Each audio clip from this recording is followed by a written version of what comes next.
As the probe into disgraced money manager Bernard Madoff widens, many people want answers from the SEC on how it missed what may be the largest single swindle in Wall Street history. CBS News correspondent Bob Orr reports. If the alleged $50 billion investment scam run by Bernard Madoff is stunning in scope, so too is the government's failure to uncover it.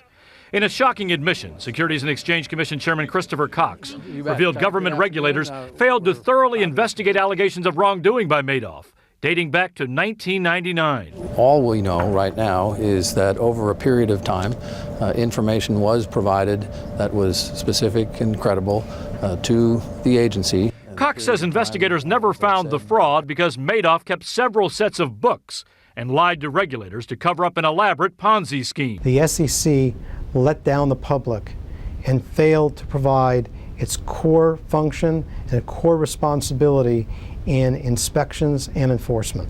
Madoff, who is now wearing an ankle bracelet and under nighttime house arrest, told the FBI his clients lost up to $50 billion, but no one has a firm grasp on the scope of the damage. It's painful for all of us to see. Robert Crane is among Madoff's victims. The foundation he runs in New York has lost all funding. We're closing. We'll be going out of business at the end of January. Cox says there's no evidence that anyone at the SEC did anything deliberately wrong, but Congress now is promising its own investigation, demanding that someone be held accountable.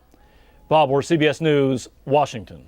We are joined now by Richard Parker, an economist and professor at Harvard's Kennedy School of Government. Good morning, sir. Good morning. How are you? Do you have a sense that where there's one Madoff, there may be more? Oh, yeah. I think these are like cockroaches or termites. There are always more that you don't see. Ken Galbraith, a great American economist, wrote a book called The Great Crash, 1929, and he coined the phrase the bezel to take account of this. There's always in every economy somebody who's embezzling. And when times are prosperous and the markets are rising, nobody really notices that they're being embezzled if the embezzler is doing a good job. And the total net psychic wealth of the country rises because both the embezzler is richer and the embezzlee doesn't know that he's lost money. But now in times like ours, the exact opposite happens, and people scrutinize their resources. To go back to the cockroach analogy, the lights go on and all of a sudden those things are flying all over the place. Absolutely. And we're going to see more after Mr. Madoff, I assure you. How do you account for this? After the stock market crash in 2008, wasn't there this whole thing about due diligence? Wasn't there supposed to be a notion of your advisor understands what it is you're supposed to be purchasing?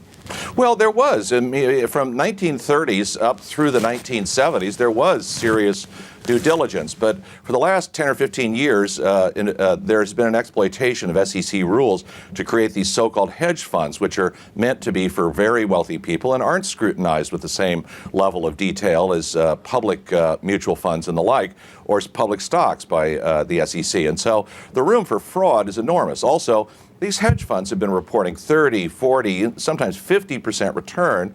And the attraction of that kind of money is magnetic. And so people rush to put millions of dollars into them and don't often ask what it is exactly that the hedge fund is doing to make the money. Sure. So you have a sense if there's one, there's more. And how deep and how much money might they be worth? Oh, I think that this will come trickling out fairly quickly next year as we see more of these hedge funds report out not being able to meet redemptions. I mean, I don't think that any of us thinks the recession is over. I think that the stock market probably hasn't touched bottom. It's not that far away from it, but it's not at bottom. Yeah. And more money is going to be lost. Yeah, exactly right. My goodness. Richard Parker, thanks very much for the enlightenment this morning. Sorry to bring you the bad news. There you go. The cockroaches go running. Thanks.